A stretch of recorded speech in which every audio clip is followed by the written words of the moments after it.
I think it's important to hear exactly what Harmeet Dillon said about November election monitors. She said this yesterday on Bloomberg. Take a listen.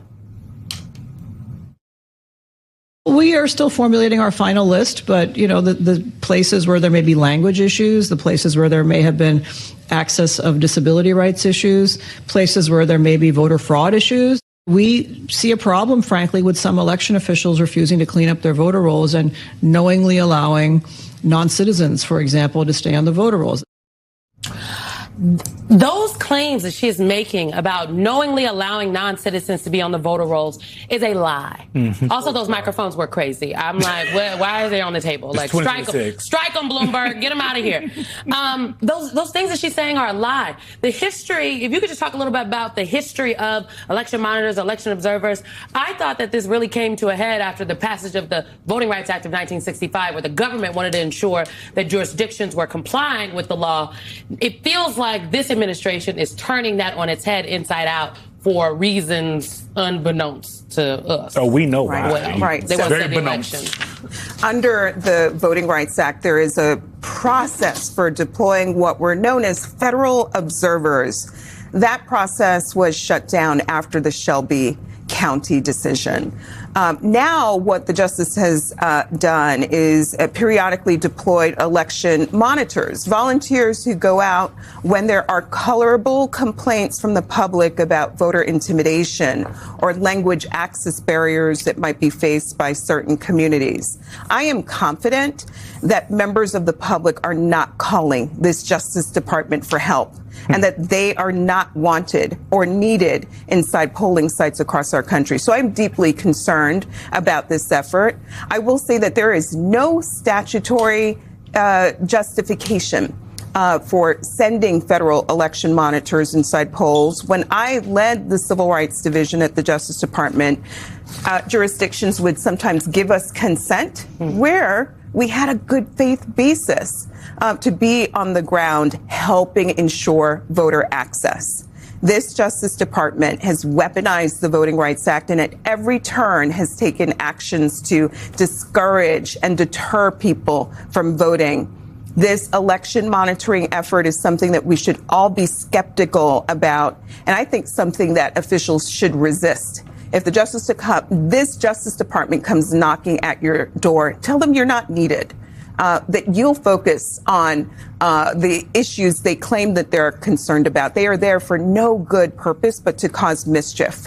When you talked about the ways in which during the 4 years of the Biden administration, and probably all the other years of many presidencies, is when the DOJ went to help and walked in, it wasn't about invading. And that's what, when I talk to folks on the ground, whether they be actual voters, election workers at the polls, poll workers, the people who actually do all the work, it feels like an invasion. And you mentioned there's that piece of it, but you also mentioned them deterring folks from voting in different ways. While they utilize the ways in which we vote in this country, Donald Trump runs around saying that it's illegal and you shouldn't be able to do it. Donald Trump today, his vote will be counted as a mail-in ballot. Let's listen to what the president has been saying since this year and many years before about voting by mail. And hopefully there will be no corrupt mail-in ballots, which if you watched California and so many other places, mail-in ballots are inherently corrupt. We're the only country that does mail-in voting. Mail-in voting means mail-in cheating. I call it mail-in cheating. The cheating on mail-in voting is legendary. It's horrible what's going on. Those are all lies. So just a real question. Donald Trump, did you just cheat? You must have just cheated. So y'all do something with that ballot. Yeah, Florida. Should the Justice Department be investigating the president by his own standard? By his own standard, he's cheating. This is what the White House had to say about the president voting by mail, because obviously when people found out, reporters had questions. As President Trump has said, the Save America Act has common sense exceptions for Americans to use mail-in ballots for illness, disability, military, or travel.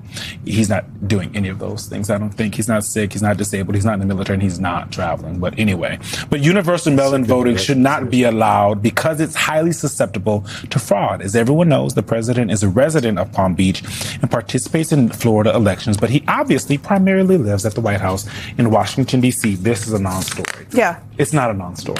This is a carefully coordinated scheme that we have seen by this administration to keep certain voters away from the ballot box. Sue states to get their private voter registration list. They are 23. They've lost 23 cases to date. Weaponize the Voting Rights Act. Target language minority voters. Shut down the legitimate cases that we brought under the last administration to stand up and protect voting rights. Promote myths and misconceptions about mail voting. Weaponize the United States Postal Service to deny people access to mail ballots. We are in court fighting back against this administration's efforts to suppress the vote this election cycle.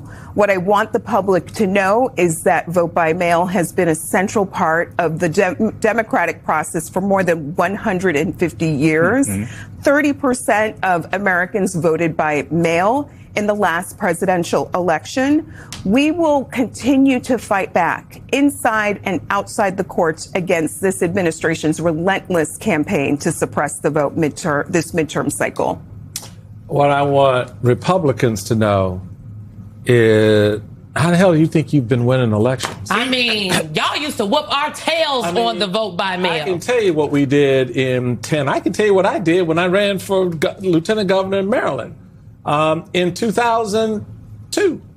So all of this nonsense, y'all sit there and listen to this president trash mail-in ballots as he picks up a pen and fills in his mail-in ballot, folds that ish up, hands it to an aide, puts a stamp on it, and then put it in the mailbox. It is safe, it is secure, and every American should feel free to avail themselves of vote by mail. Thank you very much. Cycle. Thank you very much. The part two of what I have to say is notes. I just want to address one other thing from in the 30 seconds I have left. You just told me I got 30 seconds. We'll make this quick, y'all. This non-citizen voting crazy that the president likes to claim. Case records show that federal prosecutors have charged just 129 people under a federal, quote, voting by alien statute created by Congress in 1996. More than 2/3 of those prosecutions, 86, have been filed during, guess what? Trump's 5.5 years in office. Now, in none of those cases did prosecutors allege a coordinated effort to influence an election, and no defendant was accused of being paid to vote. Instead, many appeared to stem from voter confusion, miscommunication with election officials, or administrative errors. You have the last word in 15 seconds. All of this is a pretext to try and suppress the vote this election cycle. The NAACP is going to continue to stand up to make sure that all eligible voters, Black, Latino, people of color, people with disabilities, everyone is able to have voice this democratic cycle. What she said.